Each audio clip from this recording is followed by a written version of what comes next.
कहानी को पूरा समझने के लिए कहानी के पिछले सभी भागों को ज़रूर देखें। उसका लिंक मैं आपको डिस्क्रिप्शन बॉक्स में दे दूँगी और साथ में कमेंट बॉक्स में पिन भी कर दूँगी, तो आप लोग वहाँ से भी जाकर देख सकते हैं। राणा मेंशन। जैसे ही प्रांस ने पंखुड़ी की तरफ देखा और पंखुड़ी ने बड़ी ही अदा से अपना चेहरा दूसरी तरफ घुमाया, प्रांस के चेहरे पर हल्की सी मुस्कुराहट तैर गई। वो अंदर की तरफ आया और पंखुड़ी की तरफ देखते हुए बोला, मेरे कपड़े निकाल दो रोज पीटर, मुझे फ्रेश होना है। अभी वो बोल ही रहा था कि पंखुड़ी अपनी जगह से उठी और खुद से ही बोली, पता नहीं सासू माँ क्या कर रही होंगी, उन्होंने डिनर बना लिया होगा या नहीं। एक काम करती हूँ, जाकर देखती हूँ। अगर उन्हें मेरी किसी हेल्प की ज़रूरत होगी तो मैं कर दूँगी। प्रांस तुरंत बोला, हाँ हाँ, पहले तो सारा डिनर तुम ही बनाती हो, एक मैगी तो तुम्हें ढंग से बनानी नहीं आती और तुम डिनर बनाओगी। पंखुड़ी ने मुंह बनाते हुए उसकी तरफ देखा और बोली, मैं आपसे बात नहीं कर रही, तो आप भी मुझसे बात मत कीजिए। प्रांस अब उसके बिल्कुल करीब आया और उसकी कमर पर अपना हाथ रखकर उसे अपने करीब खींचते हुए बोला, क्यों, तुम मुझसे बात क्यों नहीं कर रही हो? पंखुड़ी झट से बोली, बस मैंने कह दिया ना, मुझे आपसे बात नहीं करनी मतलब नहीं करनी। बहुत एटीट्यूड है ना आप में, आपसे बात करने के लिए आपको फ़ोन करो क्योंकि मुझे आपकी याद आती है, लेकिन वहाँ पर भी आपको भाव खाना है। मुझे टेडी तो लेकर दे दिया, लेकिन जो मुझे चाहिए वो तो आप देते नहीं, ज़रा सा भी प्यार नहीं देते आप मुझे, और ऊपर से मेरे साथ एटीट्यूड से बातें करते हो। जाइए, अब आपको जिससे बातें करनी है कीजिए। प्रांस तुरंत बोला, बेशक से रीवा चुड़ैल के पास चला जाऊं। पंखुड़ी उसकी बात सुनकर बिल्कुल चुप हो गई और फिर कुछ सोचते हुए बोली, नहीं, उसके पास नहीं जाना। प्रांस हल्का सा मुस्कुराया और बोला, तो फिर और किसके पास जाऊं? पंखुड़ी गुस्से से बोली, तो मैं अगर आपको जाने के लिए कहूँगी तो क्या आप सच में चले जाएंगे? प्रांस मासूमियत से बोला, तो पति हूँ मैं तुम्हारा और पत्नियों का कहा हुआ मानना हर पति का फर्ज होता है। पंखुड़ी मुंह बनाते हुए बोली, अच्छा, और उन्हें प्यार करना वो फर्ज नहीं होता क्या? आपने मुझसे प्यार से बातें क्यों नहीं की, मुझसे एटीट्यूड से बात क्यों की? और जब जब मैं आपसे नाराज़ हूँ तो आप किसी और के पास जाने की बात कर रहे हैं। आप सच में बहुत गंदे हैं जान। ये बोलते हुए अब उसने उसकी शर्ट में अपनी उंगली फंसाते हुए उसके सीने पर गोल गोल घुमानी शुरू कर दी। प्रिंस ने उसकी पीठ पर अपना हाथ रखा और उसे धीरे धीरे बेड की तरफ लेकर गया और फिर उसे पूरी तरह से नीचे झुकाकर खुद उसके ऊपर झुकते हुए बोला, अच्छा, अगर मैं इतना गंदा हूँ तो फिर मेरे पास क्यों आती हो, मुझे फ़ोन क्यों करती हो, मेरे प्यार के लिए क्यों तड़पती हो? ये बोलते हुए वो अपना हाथ उसकी साड़ी से हटाकर उसकी कमर के रास्ते से उसके सीने की तरफ लेकर जा रहा था और उसकी उंगलियां जिस तरह से पंखुड़ी के बदन पर चल रही थी, पंखुड़ी पूरी तरह से सिहरती जा रही थी। उसकी धड़कनों ने शोर मचाना शुरू कर दिया था और उसकी सांसें गहरी होने लगी थी। प्रांस तुरंत बोला, जब भी मैं तुम्हें टच करता हूँ तो तुम्हारी धड़कनें बढ़ क्यों जाती हैं रोज पीटर? पंखुड़ी मासूमियत से बोली, मुझे खुद नहीं पता, लेकिन मेरा दिल जोरों से धक धक करने लगता है जान। प्रांस अब हल्का सा नीचे झुका। उसने जस्ट पंखुड़ी के ब्लाउज के नीचे उसके पेट पर उसे किस किया और बोला, अब धड़कनें और भी ज़्यादा बढ़ी। पंखुड़ी ने तुरंत अपना चेहरा हाँ में हिलाया और बोली, हाँ, अभी तो एक पल के लिए ऐसा लगा जैसे मैं तो मर ही गई। प्रांस गुस्से से उसकी तरफ देखते हुए बोला, फालतू बकवास क्यों करती हो? ये बोलते हुए वो वापस उसके चेहरे पर आया। पंखुड़ी नाक सिकोड़ते हुए बोली, आपको तो मेरी बातें बकवास ही लगती है, औरों की बातें तो आपको अच्छी लगती है, तभी तो आप उनसे बात करने के लिए बोलते हो। प्रांस ने उसके हाथ की तरफ देखा तो उसके सीने पर कसा हुआ था। उसने उसकी उंगलियों में अपनी उंगलियां कसी और फिर उसे ऊपर बिस्तर पर लगाते हुए बोला, अच्छा, ज़रा बताना मुझे, मैंने किससे बात की? पंखुड़ी उसे गुस्से से देखते हुए बोली, अभी तो उस रीवा चुड़ैल से बात करने की कोशिश कर रहे थे।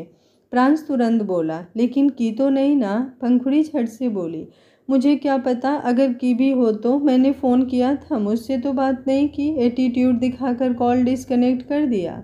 लेकिन क्या पता मेरा कॉल डिस्कनेक्ट करके आपने दूसरों को कॉल लगा लिया हो। उसकी बात पर प्रांस उसे घूरते हुए बोला, हाँ, हो सकता है, शायद मैं उनसे मिलने भी जाता हूँ, उनके साथ डिनर लंच वगैरह भी करता होऊंगा। जब तुम अपने मायके थी तो शायद मैं उनके साथ रात। उसकी बात पूरी होती उससे पहले ही पंखुड़ी ने उसके होठों पर अपनी उंगलियां रख दी और बोली, ऐसा बात मत करिए ना जान, बहुत बुरा लगता है, हर्ट होता है, दिल में ऐसा लगता है जैसे कुछ चुभ रहा है। आप सिर्फ मेरे हैं और मेरे अलावा आप और किसी के पास नहीं जा सकते। ये बोलते हुए उसने अपनी बाहों को प्रांस की गर्दन पर लपेट दिया। प्रांस हल्का सा मुस्कुराया और उसकी गर्दन पर झुककर उसे किस करने लगा। पंखुड़ी ने अपना चेहरा हल्का सा ऊपर की तरफ उठा लिया। प्रांस अब अपना हाथ एक बार फिर से उसकी पीठ की तरफ ले जाने लगा तो पंखुड़ी जल्दी से बोली, डिनर करने के लिए नीचे नहीं जाएंगे क्या? प्रांस ने अपना चेहरा हल्का सा ऊपर उठाया और बोला, भूख लग गया तुम्हें? पंखुड़ी सोच में पड़ गई। एक उसकी भूख और एक कमबख्त नींद जो हमेशा उसके रोमांस के आगे आ जाती थी। लेकिन दिन में उसने कुछ खाया नहीं क्योंकि वो प्रांस से नाराज थी और अब भूख से उसकी जान निकल रही थी। वो जल्दी से बोली, थोड़ा सा खाकर जल्दी जल्दी ऊपर आ जाएंगे, फिर उसके बाद आप मुझे बहुत सारा प्यार करना। प्रांस कुछ सोचते हुए बोला, लेकिन अगर मेरा मूड बदल गया तो? पंखुड़ी अब एक बार फिर से परेशान होने लगी। प्रांस हंसा और बोला, पागल कहीं की। ये बोलकर वो उसके ऊपर से उठा और फिर मुस्कुराते हुए बोला, मेरे कपड़े निकाल दो या फिर उस रीवा चुड़ैल को बुलाऊं? पंखुड़ी तुरंत बोली, अगर वो आई तो आपके कपड़े वो निकालेगी या नहीं मुझे नहीं पता, लेकिन मैं उसके कपड़े फाड़ ज़रूर दूंगी। मुझे वैसे भी आजकल बहुत गुस्सा आता है। ये बोलते हुए वो क्लोजेट की तरफ बढ़कर और फिर प्रांस के कपड़े निकालने के बाद बोली, अब मैं सासू माँ के पास जाऊँ? प्रांस का मन किया अपना माथा पीट ले। उसके तो घर में ही उसकी सौतन थी और वो भी उसकी खुद की मॉम। वो पंखुड़ी की तरफ देखते हुए बोला, तुम्हारी सासू माँ घर पर नहीं है तो क्या अब उनके रूम में जाकर उनकी फ़ोटो से बात करोगी? पंखुड़ी उसे सवालिया नज़रों से देखते हुए बोली, क्यों, सासू माँ कहाँ गई? प्रांस उसके सवाल का जवाब देना तो नहीं चाहता था, लेकिन फिर जब उसे समझ में आया कि वो इस बात से पंखुड़ी को चिढ़ा सकता है तो वो तुरंत बोला, अब हर कोई तुम्हारी तरह तो नहीं होता ना। एक तुम हो जो सारा दिन सासू माँ करती रहती हो, लेकिन एक तुम्हारी वो सासू माँ है जो तुम्हें बिना बताए ही तुम्हारे ससुर जी के साथ रोमांस करने गई। आज टेडी डे है जब तुम्हारा पति तुम्हारे साथ रोमांस कर रहा था, लेकिन तुम्हारी भूख बीच में आ गई। पर तुम्हारी सासू माँ खाना पानी सब छोड़कर अपने पति के साथ रोमांस करने में लगी हुई है। पंखुड़ी मायूसी से बोली, सासू माँ मुझे भी छोड़कर चली गई, लेकिन नहीं जाना था साथ तो नहीं लेकर जाती, लेकिन कम से कम बताकर तो जाती ना। ये बोलते हुए उसने सच में बड़ा ही मायूस सा चेहरा बनाया हुआ था और उसके एक्सप्रेशंस देखकर प्रांस को उस पर हंसी आने लगी। वो दोबारा उसके पास आया और बोला, अब तुम एक काम करना, अपनी सासू माँ से इस बात का बदला लेना। जब भी हम दोनों कहीं पर जाएंगे, हनीमून तो हमारा होने से रहा, शादी को 2 महीने होने को आए लेकिन हनीमून तो हमारा हो नहीं रहा, लेकिन जब भी हम कहीं घूमने जाएंगे तो तुम अपनी सासू माँ को बताकर मत जाना, उनको पूरा एटीट्यूड दिखा कर जाना। पंखुड़ी ने भी अपना चेहरा हाँ में हिलाया और बोली, हाँ ये आपने सही कहा, तभी सासू माँ को अक्ल आएगी। भला कोई ऐसे अपनी बहुओं को बिना बताए जाता है क्या? प्रांस भी अपना चेहरा ना में हिलाते हुए बोला, सच में ऐसा तो कोई नहीं करता, तुम्हारी सासू माँ तो सच में बड़ी खराब है। पंखुड़ी झट से बोली, सासू माँ को खराब मत कहिए। प्रांस तुरंत बोला, अरे तो उन्होंने तुम्हारे साथ गलत किया इसलिए तो खराब बोल रहा हूँ, वरना मेरी क्या मजाल जो मैं उन्हें कुछ कह दूँ। पर वैसे एक बात तो है, तुम्हारी सासू माँ मुझे तो सब कुछ बताती हैं, बस तुम्हें ही नहीं बताती। अब देख लो, उनके जाने के बारे में मुझे पता है लेकिन तुम्हें कुछ नहीं पता। यह बोलते हुए वो वॉशरूम की तरफ चला गया और पंखुड़ी एक बार फिर से सोच में पड़ गई। ये भी सच था कि प्रांस को सब कुछ पता था, लेकिन वो जो घर पर थी उसे कुछ पता नहीं। वो खुद से बोली, सासू माँ मेरे साथ ऐसा कैसे कर सकती हैं? वो कुछ सोचते हुए बोली, नहीं मैं ऐसा तो नहीं होने दूंगी, मैं मेरी सासू माँ को बिल्कुल नहीं बदलने दूंगी, मेरी सासू माँ सिर्फ मेरी हैं। ये बोलते हुए वो वॉशरूम की तरफ आई और फिर दरवाज़ा नॉक करते हुए बोली, जान वैसे आपने मुझे बताया नहीं कि सासू माँ कहाँ पर हैं? प्रांस के चेहरे पर मुस्कुराहट तैर गई। वो अभी दरवाजे के पास ही खड़ा था। उसने दरवाज़ा खोला और मुस्कुराते हुए बोला, और कहाँ जाएंगी? हॉस्पिटल, फार्म हाउस गई होंगी, लेकिन तुम वहाँ जाने की मत सोचना, ये उनका क्वालिटी टाइम है हॉस्पिटल। अगर तुम्हारी सासू माँ ने तुम्हें नहीं बताया तो तुम भी छोड़ो ना, क्यों बेवजह। अभी वो बोल ही रहा था कि पंखुड़ी झट से रूम से बाहर निकल गई। पंखुड़ी के जाते ही प्रांस की स्माइल और भी ज़्यादा लंबी हो गई। वो कुछ सोचते हुए बोला, हमारी ज़िंदगी के बड़े मज़े लेते हो ना आप दोनों, अब आएगा आपको असली मज़ा। आ रही है आपकी बहू रानी आपके रोमांस की धज्जियाँ उड़ाने। ये बोलते हुए उसकी वो डेविल स्माइल और भी ज़्यादा लंबी हो गई थी। वहीं दूसरी तरफ पंखुड़ी जाकर गाड़ी में बैठी और तुरंत फार्म हाउस के लिए निकल गई। पंखुड़ी की गाड़ी पार्किंग एरिया में आकर रुकी और वो तुरंत गाड़ी से बाहर निकलकर अंदर की तरफ आई, जहां प्रलय और सृष्टि दोनों अपने रूम में थे। सृष्टि ने इस वक्त ब्लैक कलर की साड़ी पहनी हुई थी और प्रलय अभी कुछ वक्त पहले ही उसे लेकर अंदर की तरफ आया था। प्रलय अब तक उसे टेडी डे का सरप्राइज दे रहा था। उसने बाहर पूरा हाल सृष्टि के लिए डेकोरेट करवाया था, जहाँ पर छोटे छोटे टेडी हर जगह पर रखे हुए थे और वो बहुत ज़्यादा खूबसूरत लग रहे थे। सिर्फ टेडी ही नहीं, वहाँ पर रेड और वाइट कलर के बैलून्स के साथ रेड रोजेस के साथ भी डेकोरेशन की हुई थी। पंखुड़ी जैसे ही अंदर की तरफ आई और उसने वो सारा नज़ारा देखा, उसके चेहरे पर अजीब से एक्सप्रेशंस आ गए। लेकिन तभी वो हल्का सा मुस्कुरा कर बोली, वैसे तो छोटे ही टेडी हैं, कोई बात नहीं, इतना तो मैं बर्दाश्त कर लूँगी। मेरी जान ने तो मुझे बड़ा वाला टेडी दे दिया है ना। ये बोलते हुए वो अपने टेडी को याद कर रही थी। अब उसने सामने वाले रूम की तरफ देखा जहाँ पर प्रलय और सृष्टि थे। वो जल्दी से उस रूम से बाहर आई और उसने दरवाज़ा नॉक करते हुए कहा, सासू माँ। अंदर सृष्टि, जो प्रलय को इंटेंस नज़रों से देख रही थी, और प्रलय भी बेड पर बैठा हुआ उसकी तरफ देखकर मुस्कुरा रहा था, क्योंकि सृष्टि बाहर बालकनी के पास खड़ी सॉफ्ट ड्रिंक ले रही थी। लेकिन जैसे ही उसने पंखुड़ी की आवाज़ सुनी, उसके हाथों से वो ड्रिंक नीचे की तरफ गिर गई। उसने प्रलय की तरफ देखा और प्रलय एकदम से बेड पर लेट गया। उसने अपनी आंखों को रोल किया और एक गहरी सांस छोड़कर बोला, आ गई तुम्हारी बहू रानी मेरे रोमांस की लंका लगाने। मुझे तो समझ में नहीं आता, मैंने अपने बेटे की शादी की है या फिर कोई मुसीबत मोल ली है। जब देखो इसे मेरे ही रोमांस की गाड़ी के आगे अपना स्पीड ब्रेकर खड़ा करना होता है। उसकी बात सुनकर सृष्टि हंसने लगी। वो मुस्कुराते हुए बोली, वैसे भी मुझे सिर्फ टेडी चाहिए थे, तो मुझे तो कोई प्रॉब्लम नहीं है अगर मेरी बहू रानी यहाँ पर आई भी है तो। ये बोलते हुए अब वो दरवाजे की तरफ आई। उसने जैसे ही दरवाज़ा खोला, पंखुड़ी ने मुँह बनाते हुए कहा, सासू माँ, क्या आप मुझे प्यार नहीं करती? सृष्टि हैरानी से बोली, तुम ऐसे क्यों बोल रही हो? ये बोलते हुए वो पीछे की तरफ हट गई तो पंखुड़ी जल्दी से अंदर की तरफ आई और आकर बेड पर बैठ गई। वो हल्का हल्का सिसकते हुए बोली, और नहीं तो क्या सासू माँ, आप मुझसे ज़रा सा भी प्यार नहीं करती। ये बात तो आपने प्रूफ कर दी, आप मुझे बताए बिना यहाँ पर आ गई। आपको पता है मुझे आपकी कितनी टेंशन हो रही थी। मैं पूरे घर में आपको ढूंढ रही थी, लेकिन आप मुझे कहीं मिल ही नहीं रही थी। वो तो अच्छा हुआ जो मेरी जान ने मुझे बता दिया कि आप यहाँ पर आए हैं, और मैं आपके पीछे पीछे यहाँ पर आ गई।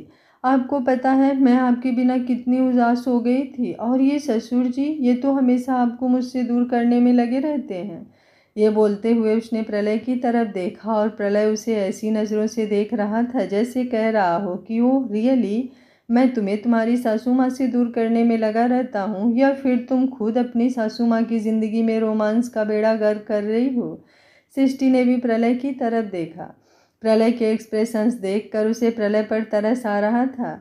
सृष्टि ने अब पंखुड़ी की तरफ देखा और उसके गाल पर अपना हाथ रखकर बोली, आई एम सो सॉरी बच्चा, मुझे क्या पता था कि तुम पूरे घर में मुझे ढूंढने लगोगी। वैसे ज़रा बताना, तुमने मुझे कहाँ कहाँ ढूंढा? सच में मुझे बिल्कुल अच्छा नहीं लगा सासू माँ, आपने तो मुझे बताया तक नहीं। और एक मैं हूँ जो आपको हर छोटी छोटी बात बताती हूँ। क्या आपको ससुर जी ने मना किया है मुझे कुछ बताने को? ये बोलते हुए उसने एक बार फिर से प्रलय की तरफ देखा तो प्रलय तुरंत सृष्टि की तरफ देखते हुए बोला, अगर तुम कहो तो मैं तुम दोनों के लिए चाय कॉफ़ी बना दूँ, बिकॉज और तो कुछ मेरी ज़िंदगी में अब काम रह नहीं गया है। पंखुड़ी ने तुरंत सृष्टि से पूछा, सासू माँ, क्या ससुर जी नाराज़ हो रहे हैं? सृष्टि कोई जवाब देती उससे पहले ही प्रलय बोला, नहीं बहू रानी, मैं भला तुमसे नाराज़ क्यों होने लगा? मैं तो बल्कि खुश हो रहा हूँ तुम यहाँ पर आई। तुम्हें तुम्हारी सासू माँ की फ़िक्र हो रही थी ना। एक तुम ही तो हो जो अपने सासू माँ की फ़िक्र करोगी, वरना और कौन है उसकी ज़िंदगी में जो उसकी फ़िक्र करेगा। मैं तो बस गार्डन में घास काटने के लिए पैदा हुआ हूँ। पंखुड़ी तुरंत बोली, पर आप तो ऑफिस जाते थे ससुर जी, आप माली कब बने? प्रलय ने अपना माथा पीट लिया। वहीं दरवाजे पर प्रांस आकर खड़ा हुआ और बोला, आप सब लोग यहाँ पर, और तुम पंखुड़ी, तुम मुझे बिना बताए यहाँ पर क्यों आ गई? तुम्हें पता है मैं तुम्हें पूरे घर में ढूंढ रहा था। ये बोलते हुए वो अंदर की तरफ आया और उसने एक नज़र प्रलय की तरफ देखा, जिसके चेहरे के एक्सप्रेशंस देखते हुए उसे हद दर्जे का सुकून मिल रहा था।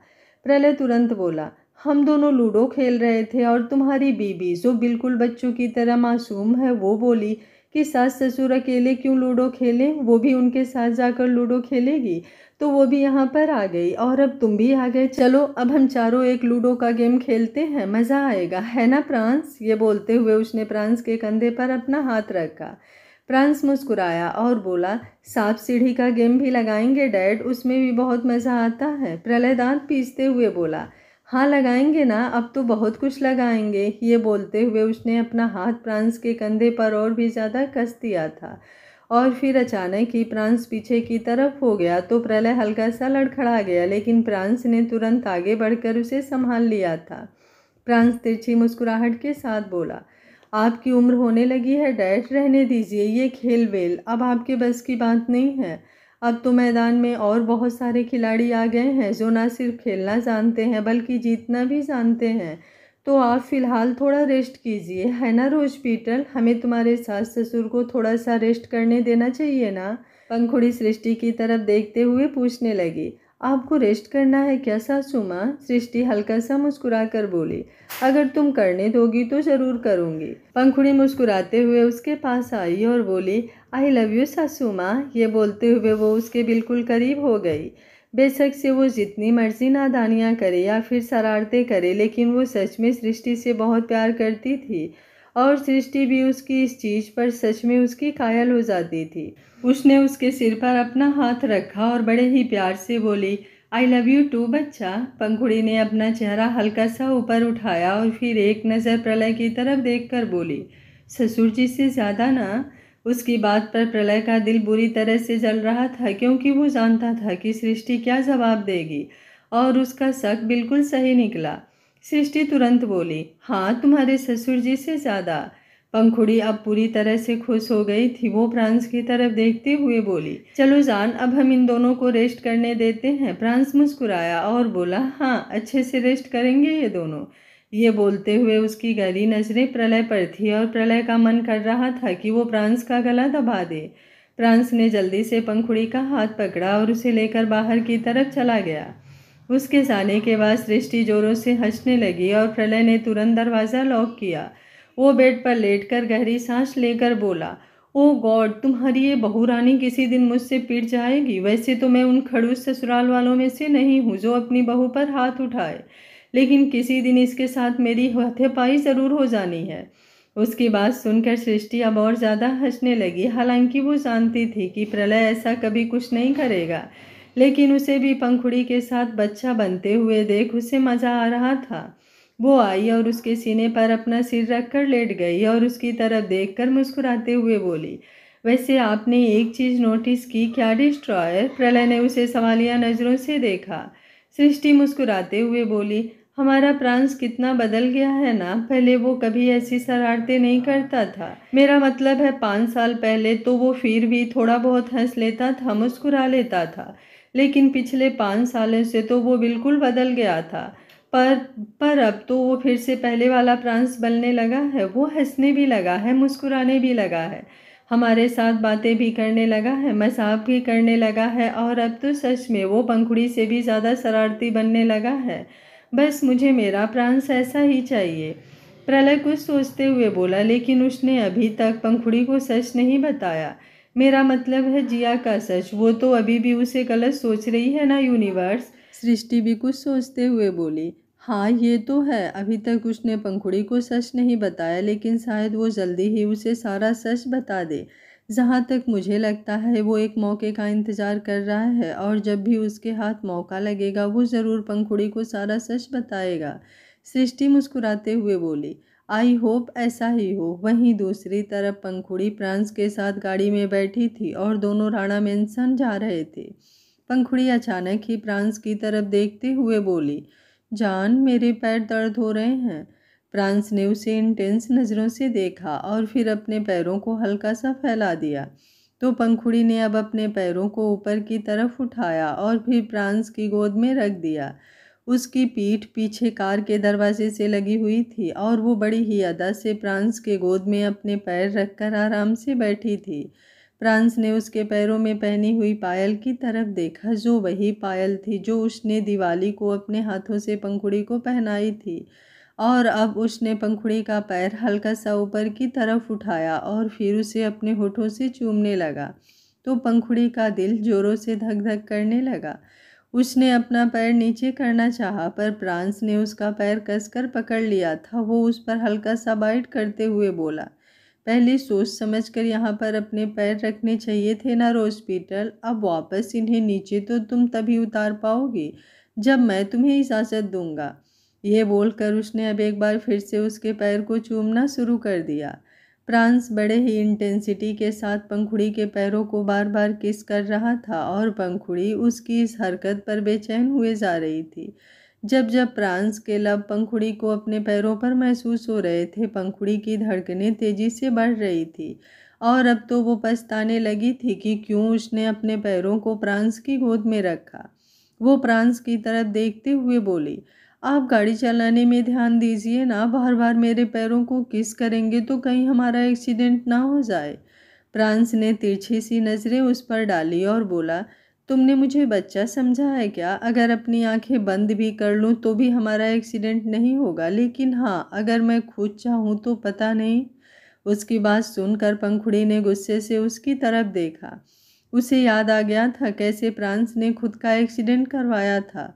उसका गुस्सा देखकर प्रांस तुरंत बोला, तो मैं क्या करता? तुम मुझे छोड़कर मत जाती। पंखुड़ी झट से बोली, अगर आइंदा से आपने ऐसा कुछ किया ना तो मैं छोड़ूंगी नहीं जान। मैं दिखती हूँ मासूम सी, लेकिन हूँ नहीं। जब मुझे गुस्सा आता है ना तो इतना ज़्यादा आता है कि आप मेरा गुस्सा हैंडल नहीं कर पाएंगे। इसलिए आप मुझसे पंगे मत लिया कीजिए, हाँ नहीं तो। ये बोलते हुए उसने मुंह बनाया।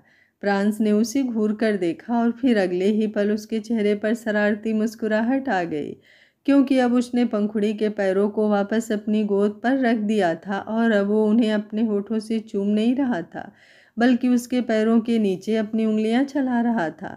जब प्रांस की उंगलियों ने पंखुड़ी के पैरों के नीचे हरकत करनी शुरू की तो पंखुड़ी की सांसों ने एकदम से गहरा होना शुरू कर दिया। वो अपनी जगह पर बैठी बैठी अंगड़ाई लेने लगी थी। उसे गुदगुदी महसूस होने लगी थी और उसे यूं परेशान होते हुए देख प्रांस के चेहरे पर डेविल स्माइल आ गई थी। वो तुरंत बोला, अब आ रहा है तुम्हें गुस्सा? पंखुड़ी जल्दी से बोली, नहीं, बिल्कुल भी नहीं आ रहा। प्लीज़ मत कीजिए ना जान, सच में बहुत गुदगुदी हो रही है। ये बोलते हुए वो लगातार हंस रही थी और प्रांस और भी ज़्यादा इंटेंसिटी से उसे वहाँ पर गुदगुदी फील करवाने में लगा हुआ था।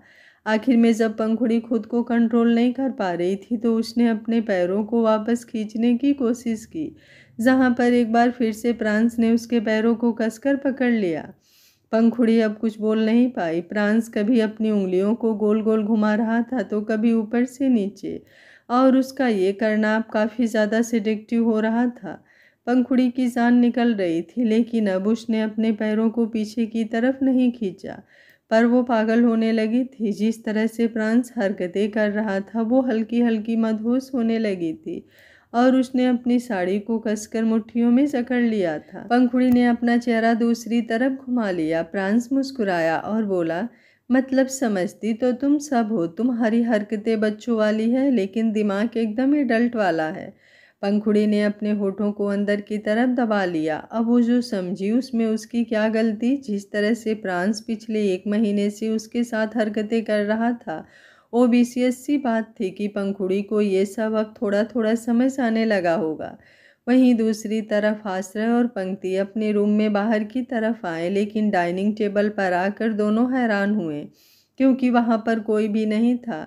डिनर का टाइम तो आधे घंटे पहले ही निकल चुका था, लेकिन आश्रय पंक्ति को जिस तरह से परेशान कर रहा था वो दोनों बाहर आने में थोड़ा लेट हो गए थे।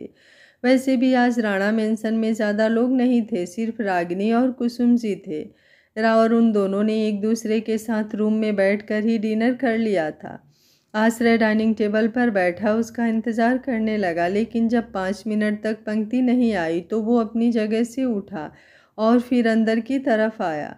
अंदर जाकर उसने देखा कि पंक्ति आटा गूँथ रही थी। उसे आटा गूँथते हुए देख आश्रय जल्दी से उसके पास आया और बोला, खाना बना हुआ नहीं रखा क्या? पंक्ति उसकी तरफ देखते हुए बोली, खाना तो बना हुआ रखा है आश्रय जी, लेकिन चपाती तो ठंडी हो गई ना। आप ठंडी चपाती नहीं खाते, इसलिए मैं आटा लगा रही हूँ ताकि आपके लिए गरम गरम चपाती बना सकूँ। ये बोलते हुए उसके चूड़ियों से भरे हुए हाथ लगातार बर्तन में चल रहे थे और उसे देखते हुए आश्रय को कुछ कुछ फील सा हो रहा था। वो आकर पंक्ति के पीछे खड़ा हुआ और बोला, लेकिन एक दिन तो एडजस्ट कर सकता हूँ ना मिस इनोसेंट। उसके मुंह से मिस इनोसेंट सुनकर पंक्ति के चेहरे पर मुस्कुराहट तैर गई। अब तो ऐसा लग रहा था जैसे वो बेशक से 200-300 चपाती भी बना देगी। आश्रय ने अब अपने हाथों को उसके कंधों पर रखा और फिर धीरे धीरे नीचे की तरफ ले जाने लगा। पंक्ति हैरानी से बोली कि आप क्या कर रहे हैं आश्रय जी, आपके हाथ गंदे हो जाएंगे, उन पर आटा लग जाएगा। आश्रय ने अब उसकी उंगलियों से अपनी उंगलियां उलझानी शुरू की और फिर मुस्कुराते हुए बोला, कोई बात नहीं, जब तुम अपने हाथ साफ करोगी तो मैं भी कर लूँगा। ये बोलते हुए वो भी उसके साथ साथ आटा लगा रहा था। पंक्ति के छोटे छोटे से हाथ उसके हाथों में पूरी तरह से छुप गए थे और आश्रय के हाथ अब उस आटे पर चल रहे थे। पंक्ति को कुछ कुछ होने लगा था। वो धीमे से बोली, आप जाइए, जाकर बाहर बैठ जाइए ना आश्रय जी, आप किचन में क्यों आए हैं? मैं कर लूँगी ये सब कुछ। आश्रय तुरंत बोला, क्यों, मैं किचन में नहीं आ सकता क्या? तुम्हें क्या लगता है कि मुझे कुछ करना नहीं आता? मुझे तो चपाती बनानी भी आती है। पंक्ति झट से बोली, लेकिन आपको बनाने की कोई ज़रूरत नहीं है, मैं बना लूँगी। ये बोलते हुए उसने अपने हाथों को आश्रय के हाथों से निकाला और फिर उसके हाथों के ऊपर अपने हाथ रख कर आटा लगाने लगी। लेकिन आश्रय ने एक बार फिर से उसके हाथों को नीचे किया और फिर अपने हाथों को ऊपर कर दिया। पंक्ति ने अब कुछ नहीं कहा। 2-3 मिनट में ही आटा पूरी तरह से रेडी हो गया तो पंक्ति उसकी तरफ घूम गई और बोली, अब हाथ धोने चलें। आश्रय ने अपना चेहरा हाँ में हिलाया और दोनों अपने हाथ धोने के लिए पानी की टैप के पास आए। 2-4 मिनट बाद ही पंक्ति चपाती बनाने लगी थी और अभी आश्रय उसे परेशान करने में लगा हुआ था। वो कभी उसके साथ गोल गोल पेड़े करता तो कभी उसके हाथों पर अपने हाथ रखकर रोटी बेलने लगता। पंक्ति को उसकी इन हरकतों पर हंसी आ रही थी और अंदर ही अंदर उसे एक गुदगुदी सी भी हो रही थी। अब तक तो वो आश्रय का बस एटीट्यूड और रूड वाला नेचर देख रही थी, लेकिन ये प्यार वाला नेचर तो सच में बहुत ही जानलेवा था। लेकिन जैसे ही पंक्ति ने तवे पर रोटी डाली तो उसकी स्मेल से पंक्ति को बहुत अजीब लगने लगा। देखते ही देखते उसने अपने मुंह पर अपना हाथ रखा और जल्दी से वॉश बेसिन की तरफ भागी। आश्रय हैरानी से उसकी तरफ देखने लगा। उसने जल्दी से गैस बंद किया और फिर पंक्ति के पास आकर उसे संभालते हुए बोला, क्या हुआ इनोसेंट, तुम ठीक तो हो ना? पंक्ति मुंह बनाते हुए बोली, पता नहीं क्यों आश्रय जी, लेकिन रोटी की स्मेल से बहुत ज़्यादा अजीब लग रहा है, बहुत घबराहट सी हो रही है। आश्रय तुरंत बोला, मैंने कहा था ना तुमसे, इतना सब कुछ करने की ज़रूरत नहीं है। प्रेगनेंसी के 3 महीने में ऐसे ही वोमिट आती है, कुछ खाने का मन भी नहीं करता और स्पेशली ये सब खाना वाना तो तुमसे बिल्कुल नहीं बनेगा पंक्ति, पर तुम कहाँ मेरी बात मानती हो? पंक्ति ने मासूमियत से उसकी तरफ देखा। उसे नहीं पता था कि आश्रय को ये सब कुछ पता होगा। आश्रय अब उसका मुंह साफ करवाने के बाद फ्रिज की तरफ गया और फिर उसके लिए लाइम वाटर बनाने लगा। पंक्ति मुस्कुराते हुए उसकी तरफ देख रही थी, लेकिन फिर अचानक ही उसकी आंखों में नमी तैरने लगी। वहीं आश्रय उसके पास वो लाइम वाटर लेकर आया और उसकी तरफ बढ़ाते हुए बोला, ये लो, ये पियो, इससे तुम्हें बेटर फील होगा। ये बोलते हुए वो एकदम से चुप हो गया था जब उसने पंक्ति की आंखों में आंसू देखे और वहीं पंक्ति भी अब झट से उसके सीने से लग गई और उसने अपनी बाहों को आश्रय की पीठ पर लपेट दिया। आश्रय ने उसके सिर के पीछे अपना हाथ रखा और बोला, क्या हुआ, अब तुम रोने क्यों लगी? कहीं और भी दर्द हो रहा है क्या? कोई प्रॉब्लम हो रही है? मुझे बताओ, हम डॉक्टर के पास। उसकी बात पूरी होती इससे पहले ही पंक्ति जल्दी से बोली, आप कभी बदलेंगे तो नहीं ना आश्रय जी? आश्रय ने उसके चेहरे पर अपना हाथ रखकर उसे खुद से थोड़ा पीछे किया और उसे घूरते हुए बोला, क्या तुम चाहती हो कि अब मैं तुम पर गुस्सा करूं? पंक्ति ने जल्दी से अपना चेहरा नामी हिलाया। आश्रय वो लाइम वाटर उसकी तरफ बढ़ाते हुए बोला, तो फिर पहले इसे खत्म करो। पंक्ति ने तुरंत वो लाइम वाटर का गिलास लिया और उसे धीरे धीरे पीने लगी। आश्रय उसे लेकर अब बाहर की तरफ आया और उसे चेयर पर बिठाकर बोला, तुम चुपचाप यहाँ पर बैठो, मैं बस 10 मिनट में आया। पंक्ति तुरंत बोली, क्या हुआ, आप कहाँ जा रहे हैं आश्रय जी? आश्रय ने एक बार फिर से उसे घूर कर देखा और बोला, गुस्सा करूं? पंक्ति ने इस बार भी अपना चेहरा नामी हिला दिया और आश्रय अब किचन की तरफ बढ़ गया। किचन में आकर उसने गैस काउंटर की तरफ देखा। उसने कभी खुद के लिए खाना तो बनाया नहीं था, लेकिन अपने बेबी और अपने मिस इनोसेंट के लिए वो इतना तो कर ही सकता था। उसने अपने हाथों से गोल गोल आटे का पेड़ा बनाना शुरू किया तो दरवाजे पर खड़े पंक्ति की आंखों में एक बार फिर से नमी तैरने लगी। एक तो उसे रोना बहुत जल्दी आता था और वो कोशिश भी करती थी कि वो रोए ना, क्योंकि आश्रय को उसका रोना नहीं पसंद था। लेकिन वो क्या करती, शुरू से रोने की आदत थी तो वो आदत इतनी आसानी से नहीं जाने वाली थी, और वैसे भी ये खुशी के आंसू थे। उधर दूसरी तरफ प्रांस और पंखुड़ी दोनों अभी भी गाड़ी में थे, लेकिन अचानक से ही बारिश होने लगी तो पंखुड़ी जल्दी से बोली, प्लीज़ प्लीज़ प्लीज़ जान, गाड़ी रोकिए ना। प्रांस ने हैरानी से उसकी तरफ देखा और बोला, तुम पागल हो क्या रोज पीटल, बाहर बारिश हो रही है, तुम्हें गाड़ी क्यों रुकवानी है, घर चलते हैं ना। पंखुड़ी उसकी तरफ देखते हुए बोली, आपको मेरी कसम जान, प्लीज़ गाड़ी रोक दीजिए। उसकी बात सुनकर अब प्रांस भला गाड़ी कैसे ना रोकता। उसने तुरंत गाड़ी साइड में लगाई और फिर पंखुड़ी की तरफ देखने लगा तो पंखुड़ी झट से गाड़ी से उतर गई। प्रांस उसे रोकता उससे पहले तो वो जाकर सड़क के बीचों बीच खड़ी हो गई थी और गोल गोल घूमने लगी थी। प्रांस अपना चेहरा नामे हिलाते हुए बोला, सच में किसी बच्चे से ही शादी कर ली मैंने। ये बोलते हुए वो गाड़ी से बाहर निकला। वाइट कलर की शर्ट और ब्लैक कलर के लोअर में वो पंखुड़ी को इंटोन्स नज़रों से देखते हुए उसके करीब जा रहा था, और पंखुड़ी ने अपना चेहरा ऊपर की तरफ उठाया हुआ था जिससे वो पूरी तरह से बारिश को एंजॉय कर रही थी। प्रांस गाड़ी से निकलकर पंखुड़ी की तरफ आया जो सामने सड़क पर खड़ी थी और गोल गोल घूम रही थी। उसने अपना चेहरा ऊपर की तरफ उठाया हुआ था ताकि बारिश को अच्छे से अपने चेहरे पर फील कर सके, और बारिश की बूंदें जो उसके चेहरे पर गिर रही थी वो उसे और भी ज़्यादा खूबसूरत बना रही थी। प्रांस अब बिल्कुल उसके करीब आया और उसने पंखुड़ी की तरफ देखते हुए कहा, जान, तुम पूरी तरह से बारिश में भीग गई हो, तुम्हें ठंड लग जाएगी। पंखुड़ी तुरंत बोली, कुछ नहीं होगा, और अगर होगा भी तो मैं दवाई ले लूँगी। अभी वो बोल ही रही थी कि प्रांस अब उसके बिल्कुल करीब हुआ। उसने पंखुड़ी की कमर पर अपना हाथ रखा और उसे अपने सीने की तरफ खींचते हुए बोला, वैसे अगर तुम चाहो तो बिना दवाई के भी तुम्हारी सर्दी ठीक हो सकती है। ये बोलते हुए उसकी आवाज़ बहुत ज़्यादा इंटेंस थी, और उसकी बात का मतलब समझते हुए पंखुड़ी को अब सच में ठंड लगने लगी थी। उसके रोंगटे खड़े हो रहे थे। प्रांस उसकी तरफ देखते हुए बोला, तुम्हें ये बारिश में भीगते हुए देख मुझे कुछ कुछ हो रहा है। पंखुड़ी ने धीमे से पूछा, क्या हो रहा है? प्रांस ने तुरंत कहा, तुम्हें नहीं पता क्या हो रहा है? पंखुड़ी का दिल जोरों से धक धक करने लगा, लेकिन उसने अपनी बढ़ती हुई धड़कनों को संभालते हुए कहा, मुझे मुझे नहीं पता क्या हो रहा है। पंखुड़ी धीमे से बोली, कुछ कुछ नहीं पता, चलिए ना हम घर चलते हैं जान। प्रांस ने बेहद इंटेंस वॉइस में कहा, लेकिन मेरा तो तुम्हें यहीं पर प्यार करने का मन कर रहा है। ये बोलते हुए अब उसने उसकी कमर पर अपना हाथ रखा। पंखुड़ी को अपनी ठंडी ठंडी कमर पर उसका हाथ महसूस हो रहा था। बारिश में भीगने की वजह से वैसे भी उसके कपड़े पूरी तरह से उसके बदन से चिपके हुए थे, और कमर तो वैसे भी उसकी पूरी खुली थी।